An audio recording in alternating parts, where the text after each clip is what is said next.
Hello दोस्तों, welcome back to my channel.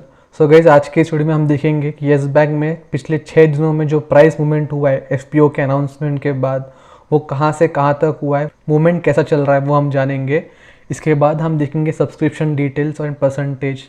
आज जो सब्सक्रिप्शन का डे 2 है उसमें कितने लोगों ने कैसे सब्सक्राइब किया, उसका परसेंटेज कहाँ पे, और टोटल सब्सक्रिप्शन का जो अभी करंट परसेंटेज है, वेटेज है, वो कहाँ है, वो हम बात करेंगे। और वीडियो के लास्ट में मैं आपको बताऊंगा दो बड़े इन्वेस्टर जिन्होंने अब तक येस बैंक में इन्वेस्ट नहीं किया है एफपीओ में, बट इन्वेस्टमेंट कर सकते हैं, ऑलरेडी न्यूज़ मार्केट में है, जस्ट वेट कर रहे हैं एफपीओ एंड होने का, आई बिलीव उसके बाद इन्वेस्ट करेंगे। उसके बारे में आपको वीडियो के एंड में बताऊंगा। आज भी येस बैंक में काफ़ी हैवी सेलिंग दिखाई दी, काफ़ी पोजीशंस बेचे गए। ये जो आप देख रहे हैं रेड मार्क, मतलब काफ़ी डीप इसमें जो है सेलिंग हुई है।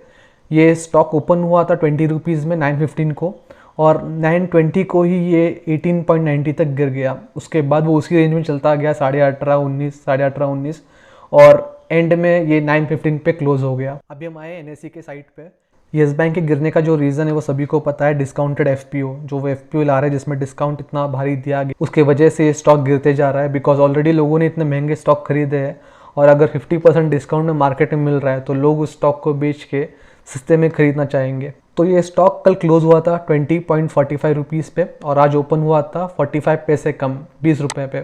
इसने आज हाई बनाया था 20.25 पैसे का, जो बहुत ही छोटा है, और जो लो बनाया था वो काफ़ी डीप है, 18.70 का। और क्लोज होते होते ये 19.20 पे क्लोज हुआ, और करेक्शन के बाद 19.15 में एक्चुअली क्लोज हुआ, जो कि था 6% डाउन। अगर हम ट्रेडेड क्वांटिटी की बात करें तो यहाँ पे लगभग 4 करोड़ की पोजीशन ट्रेड हुई है। अगर ऐसा स्टॉक जहाँ पे हमें पता है कि एफपीओ में ये 12 रुपये को मिल रहा है, 13 रुपये पे मिल रहा है, इतनी बड़ी पोजीशन ट्रेड हो रही है, मतलब जो भी ये खरीद रहा है एक्चुअली बहुत ज़्यादा पॉजिटिव है इस स्टॉक के लिए। इसमें अगर परसेंटेज ऑफ डिलीवरी देखेंगे तो 44%, तो लगभग 45% है। तो 45% लोगों ने जिन्होंने ये स्टॉक खरीदा है, आज 3 करोड़ का माल जो खरीदा है, तो उनके पास ये ऑब्वियसली इन्फॉर्मेशन होगी, उनको इतना बड़ा प्रोबेबिलिटी होगा कि ये स्टॉक 19 रुपीज़ से ऊपर जाएगा। तो आई बिलीव इसमें साइक्लिकल ट्रेडिंग चल रहा है। साइक्लिकल ट्रेडिंग मतलब जो बड़े बड़े इन्वेस्टर्स हैं वही ये स्टॉक खरीदते हैं, और उनके जो सब्सिडरी जो दूसरी कंपनीज होती है या कोई ना कोई उनके लिंक में कोई लोग होते हैं, वही ये स्टॉक बेचते हैं, वापस वो साइकिल में ट्रेड करते हैं, ताकि इस ट्रेडिंग में मूवमेंट दिखाई दे, इस स्टॉक में एक प्राइस अप मूव दिखाई दे। वही इसका एक रीज़न मैं बोल सकता हूँ। वरना कोई इतना बड़ा डिसीजन कैसे ले सकता है कि जब मार्केट में 12 रुपये पे स्टॉक मिल रहा है तो वो इतना महंगा क्यों खरीद रहा है। ऑब्वियसली यहाँ पे साइक्लिकल ट्रेडिंग चल रही होगी, या कुछ ना कुछ तो बैक एंड में जो ऑपरेटर्स है वो कोई ना कोई गेम खेल रहे हैं, जिससे कि इसका स्टॉक का प्राइस जो है धड़ाम से नीचे ना आए।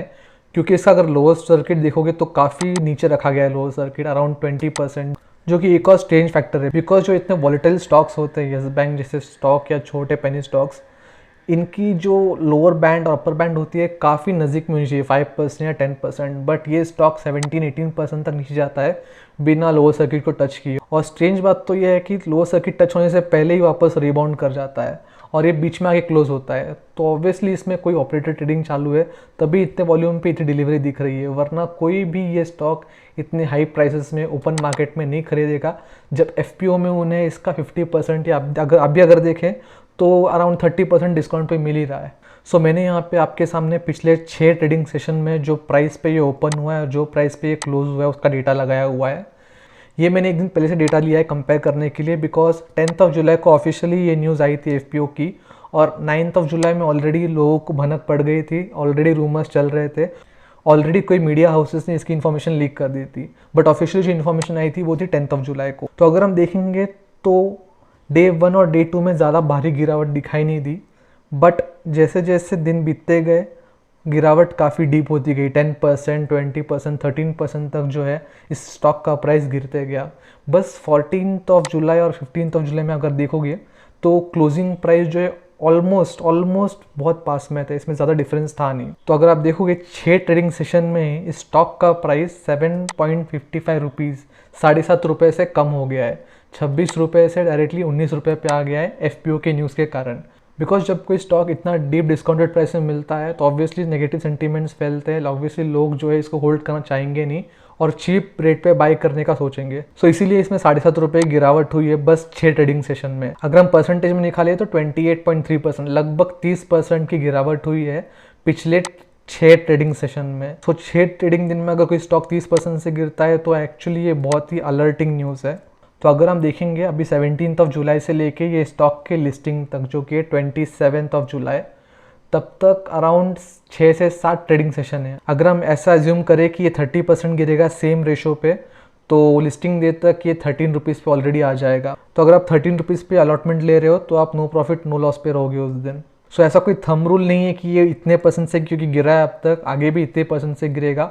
हो सकता है कल को ये गैप अप ओपन दे, हो सकता है अगले वीक गिरने के बजाय ये थोड़ा और संभल जाए, हो सकता है इस फ्लैट रेट पे चलता रहे 19-18 या 20 तक जाए, हो सकता है कि 10 रुपये तक भी आ जाए। सो मैं जस्ट एक अपना एजम्पशन और मैं जस्ट अपनी एक प्रोबेबिलिटी बता रहा था। ये ऐसा कोई थंब रूल तो है नहीं। स्टॉक मार्केट मैथमेटिक्स से चलता नहीं है, भले इसमें नंबर्स का गेम है, बट ये कोई हार्ड एंड फास्ट रूल से चलता नहीं। ये चलता है बस डिमांड एंड सप्लाईज। तो अभी करंट मार्केट में तो इतनी अभी सप्लाई है नहीं शेयर्स की, बट मेन इशू ये है कि जब ये शेयर्स लिस्ट होंगे 27 को, समझिएगा पूरे के पूरे 15,000 करोड़ इनको मिल गए, सारे के सारे शेयर सब्सक्राइब हो गए।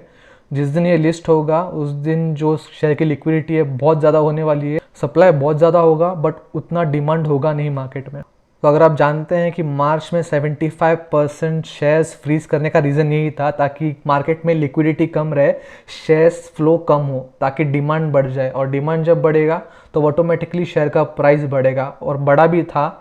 ये 16 रुपीज़ में बस 1-2 हफ्ते के अंदर ही 60 रुपीज़ तक गया था। अब सोच सकते हैं कितना बड़ा गैप अप था। डायरेक्टली 274% का हाइक था। बट इसी के साथ साथ उन्होंने जब कैप लगाया था तो स्टिल लोगों ने डिमांड नहीं किया था, लोग डर गए थे क्योंकि किसी को अपना इन्वेस्टमेंट फ्रीज नहीं करना है, तो धड़ाम से नीचे आ गया था। ये सबको पता था आने वाला है, ये बहुत छोटी रैली थी जिसे हम कहते हैं डेड कैट बाउंसिंग, यानी जो बिल्ली उछलती है मरने से पहले, वो वैसा ही सीन था। उसके बाद तुरंत जैसे ऊपर गया वैसे ही ये नीचे भी आया, और उसी रेंज में ये ट्रेड कर रहा था जब तक ये FPO की न्यूज़ मार्केट में नहीं आई थी। तो हमेशा कहते हैं कि हिस्ट्री रिपीट्स इटसेल्फ, तो हो सकता है ये और नीचे जाए। बट एक पता है, क्योंकि इतने बड़े बड़े इन्वेस्टर्स ने इसमें इन्वेस्ट किया है, टिंडल पार्क, SBI, इतने बड़े अमाउंट, ह्यूज अमाउंट इन्होंने इन्वेस्ट किए, तो ऑब्वियसली इसने कुछ देख के इन्वेस्ट किया होगा। तो हो सकता है शॉर्ट टर्म में, लॉन्ग टर्म में कुछ उन्होंने इसमें एनालिसिस किया हो, या फिर उनको इसके बिजनेस मॉडल पे यकीन हो, तब जाके उन्होंने इतना बड़ा इन्वेस्टमेंट किया है। तो चलिए अभी हम देखते हैं कि सब्सक्रिप्शन का स्टेटस क्या है। तो सबसे पहले तो जो QIB है, qualified institutional investors, anchor investors जो थे, सबसे बड़ा कंट्रीब्यूशन इन्होंने किया है। इन्होंने इनका जो 100% का स्टेक था उसको बढ़ा के 1.20 के अराउंड कर दिया है। यानी कि अगर इनको बस 10 रुपये इन्वेस्ट करने थे तो इन्होंने 10 के बजाय 15 रुपये या 12 रुपये इन्वेस्ट किए। सबसे बड़ा इन्वेस्टमेंट इन्होंने किया है, जो कि बहुत शॉकिंग है। इतना बड़ा इन्वेस्टमेंट कोई कंपनी ऐसे बैंक में कर रही है तो मतलब बहुत कुछ देख के किया होगा, बिकॉज ये रिटेलर्स या नॉर्मल HNIs की जैसे नहीं होती। इनके रिसर्च, इनके जो मेथोडोलॉजी, इनकी जो स्टडी है बहुत ज़्यादा डीप होती है, बहुत अंडरस्टैंडिंग वास्ट होती है। तो अगर इन्होंने इतना बड़ा रिस्क लिया है तो आई बिलीव कुछ ना कुछ तो इसमें होगा ही, या कुछ ना कुछ बड़ा हो सकता है आगे। जो दूसरे हैं NII, नॉन इंस्टीट्यूशनल इन्वेस्टर, या फिर जिन्हें हम कहते हैं हाई नेट इंडिविजुअल्स, उन्होंने इन्वेस्ट किया है 11%। यानी कि उनका जो 100% का स्टेक था उसमें से बस उन्होंने 11% इन्वेस्ट किया है। ये Day 1 और Day 2 दोनों का मिला के डेटा है। इसके बाद में चाहिए तो आपको Day 1 और Day 2 का अलग अलग करके बताऊंगा। उसके बाद आता है हम जैसे लोग जिनको कहते हैं रिटेल इन्वेस्टर्स। इन्होंने 20% अभी तक इन्वेस्ट किया है टोटल IPO में। तो ये नंबर सीधे डिसेंट तो नहीं है, बट क्या कर सकते हैं, जैसे कि मैंने बोला येस बैंक है, कोई रिस्क लेना चाहता नहीं है। और जो अगला है सबसे शॉकिंग, वो है एम्प्लॉयज़। इनका परसेंटेज है 11%। तो सबसे बड़ा एक कंसर्न यही है, क्योंकि किसी भी कंपनी में अगर आपको कंपनी की हालत जाननी है कैसी, तो आपको एम्प्लॉय के पास जाना है। बट यहाँ पे अगर एम्प्लॉय को डिस्काउंट देने के बाद भी अगर एम्प्लॉय बस 11% इन्वेस्ट कर रहा है, तो इसका मतलब एम्प्लॉय जानता है कि वो कंपनी के जो तारे वो गर्दिश में चल रहे हैं। तो एम्प्लॉय जब खुद बोल रहा है चीख चीख के कि कंपनी की हालत ठीक नहीं है, काम ठीक से नहीं हो रहा है, इस पर भरोसा नहीं है, तो दूसरे लोग क्या करेंगे इसमें। तो ऑलमोस्ट इसमें देखोगे तो 48% का स्टेक जो है अभी तक, जो 15,000 करोड़ है उसमें से 48%, हम 50 कहेंगे, लगभग 50% जो है येस बैंक को मिल गया है।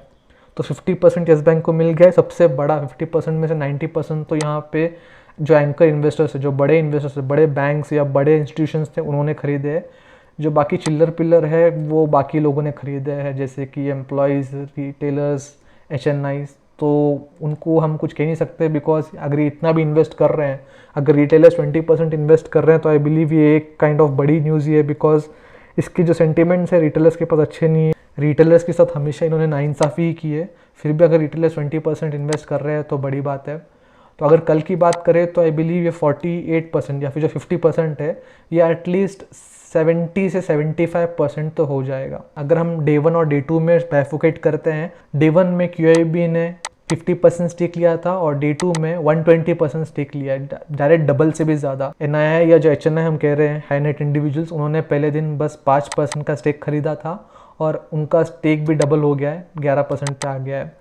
रिटेलर्स ने पहले दिन 9%, लगभग 10% कह सकते हैं, उन्होंने लिया है और दूसरे दिन 20%। इनका जो है एवरेज रहा है, पहले दिन भी उतना ही खरीदा है, दूसरे दिन भी उतना ही खरीदा है, तो टोटल यहाँ पे आ रहा है। और जो एम्प्लॉई है उनका भी सेम चीज़ है, पहले दिन बस 5% खरीदा था और अब 11% हुआ है, तो लगभग डबल ही हुआ है, बस डबल से थोड़ा ज़्यादा। टोटल 48%, यानी कि जो मैं कह रहा था 50% स्टेक मिला गया है। तो जैसे कि मैंने कहा कि 75% तक ये स्टेक बढ़ सकता है। इसमें सबसे बड़ा इन्वेस्टमेंट जो नज़रअंदाज किया जा रहा है वो है 2 लोगों का। जितना बड़ा इन्वेस्टमेंट टिंटल पार्क ने किया है 2400 करोड़ का, उतना ही इक्विवेलेंट इन्वेस्टमेंट है ये। तो सबसे पहला है LIC का। LIC ने अब तक इसमें इन्वेस्टमेंट किया नहीं जो ये करने वाला था। सो RBI ने LIC को 10% का स्टेक येस बैंक के FPO में खरीदने का नॉट दे दिया है, यानी कि येस बोल दिया है, बट LIC ने अब तक वो खरीदा नहीं है, कहीं भी LIC का जिक्र किया नहीं गया है। और जो दूसरी सबसे बड़ी कंपनी इसमें इन्वेस्ट जो करने वाली है वो इसी खुद की कंपनी है, SBI। जैसे कि अभी येस बैंक SBI के अंडर ही है, SBI का एक ब्रांच है बोल सकते हैं, तो SBI भी इसमें 1760 करोड़, लगभग 1800 करोड़ इन्वेस्ट करने वाला है। उसके लिए उसके बोर्ड ने अप्रूवल भी दे दिया है, वेडनेसडे को ही अप्रूवल आ गया था, बट अभी तक इसने इसमें इन्वेस्ट नहीं किया है। तो जहाँ तक मेरा अंदाज़ा है वो ये है कि वो लास्ट डे तक वेट कर रहे हैं कि डे 3 में कितना इन्वेस्टमेंट आता है, और जो भी इन्वेस्टमेंट आएगा अगर कम पड़ेगा तब जाके LIC और SBI इसमें इन्वेस्ट करेंगे, ताकि जो इनका रिक्वायरमेंट है 15,000 का वो पूरा हो जाए। तो ये काफ़ी सोची समझी स्ट्रैटेजी है, जो कि अगर काम कर जाए तो येस बैंक के लिए बहुत अच्छी बात है, येस बैंक के रिवाइवल के लिए बहुत अच्छी बात है। क्योंकि अगर इतने बड़े बड़े बैंक्स इन्वेस्ट कर रहे हैं तो कुछ ना कुछ बात तो होगी ही, बट उसके साथ साथ जो मैंने कहा एम्प्लॉयज़ इन्वेस्ट नहीं कर रहे, बाकी जो HNIs है उनका स्टेक बहुत कम है, तो इसका हमें पूरा अंदाज़ा होगा नहीं। अगर मुझसे पूछे तो मेरा अभी भी रिव्यू वही है कि अगर आपके पास अच्छा खासा कैपिटल है, अगर आप बस एक लक आजमाना चाहते हो तो आप एक लॉट खरीद सकते हो 12,000 के रेट से, मतलब 12 रुपये के रेट से, जो कि 12,000 होगा। अगर आपको मिल गया तो लिस्टिंग के दिन या लिस्टिंग के थोड़े बाद आप ये बेच सकते हैं, बट इसकी कोई गारंटी नहीं होगी कि लिस्टिंग के दिन प्राइस क्या होगी, बिकॉज लिस्टिंग के दिन इस स्टॉक का कत्ल होने वाला है, क्योंकि बहुत सारे रिटेलर्स लिस्टिंग के दिन ये स्टॉक बेचने वाले हैं, बहुत ज़्यादा लिक्विडिटी होने वाली है स्टॉक में। तो ये स्टॉक के प्राइस कहाँ तक जा सकते हैं पता नहीं, और ये स्टॉक बहुत ही तेज़ी से नीचे जा रहा है। जैसे कि मैंने दिखाया पिछले 6 सेशन में 30% से नीचे गया है, और अगर 6% में 30 या 40% से नीचे जाता है तो 12 रुपये पे ऑलरेडी ऑलमोस्ट वो आ ही जाता है। तो इसकी बुक वैल्यू है 17 रुपीज़, तब ये बुक वैल्यू से भी कम प्राइस पे ट्रेड करेगा। बट हो सकता है क्योंकि इतने बड़े बड़े इन्वेस्टर्स ने इसमें इन्वेस्ट किया है तो कुछ ना कुछ वो लोग इसमें काम करे, कुछ ना कुछ चेंजेस लेके आए जिससे कि बैंक की हालत काफ़ी ठीक हो। डिपॉजिटर्स के लिए ऑलरेडी इसका इंटरेस्ट जो है बहुत ही अट्रैक्टिव है 6% का, बट डर इस बात का है कहीं PCMC बैंक की तरह ये भी जो है डूब ना जाए और उनके पैसे अटक ना जाए। सो मैंने आपके सामने इस बैंक के सारे पॉजिटिव और नेगेटिव फैक्ट्स रख दिए हैं। अभी डिसीजन आपका है कि आपको इसमें इन्वेस्ट करना है या नहीं, आपका कैपिटल है या नहीं, आपके पास उतनी जो लॉस बेयरिंग कैपेसिटी वो है या नहीं। अगर होगा तो ही इन्वेस्ट कीजिएगा, या फिर आप साइड में बैठ के शो भी देख सकते हो, और अगर आपको मौका मिले आगे इससे भी सस्ते रेट में शेयर जा रहा है तब चाहे तो इन्वेस्ट कर सकते हो। आई होप आपको ये वीडियो पसंद आई होगी। मैं आपसे फिर मिलूंगा, तब तक के लिए गुड बाय।